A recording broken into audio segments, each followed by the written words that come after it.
Bé, ara les reaccions, el Partit Popular ha celebrat la majoria absoluta de Rita Barberà a l'Ajuntament de València i en l'altra cara de la moneda el Partit Socialista ha encaixat la estrepitosa derrota. La sorpresa de la nit, Compromís i Esquerra Unida, que han entrat a formar part del consistori valencià en 3 i 2 regidors cada un. Després de 20 anys al capdavant de l'Ajuntament de València, Rita Barberà ha revalidat la victòria. Amb 20 regidors, el Partit Popular governarà el cap i casal amb majoria absoluta. I així ho van celebrar a nit els centenars de simpatitzants que es van congregar a una cèntrica sala de festes de València per a festejar la victòria. Rita Barberà, emocionada, va agrair la confiança dels valencians en el projecte popular. Es un éxito y un triunfo rotundo. El Partido Popular ha ganado muy ampliamente las elecciones. Hemos ganado.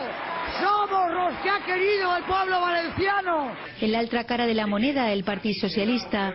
La llista que encapçalava Joan Calabuig ha tret 8 regidors, 4 menys que en les eleccions del 2007. Los resultados del Partido Socialista no han sido buenos. Ha habido retrocesos que no por esperados, desde luego, son menos dolorosos para nosotros. La sorpresa de la nit la va donar Compromís.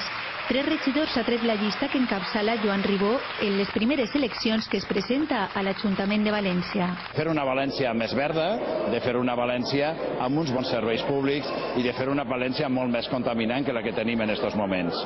Esquerra Unida, després d'una legislatura en blanc, obté 2 representants.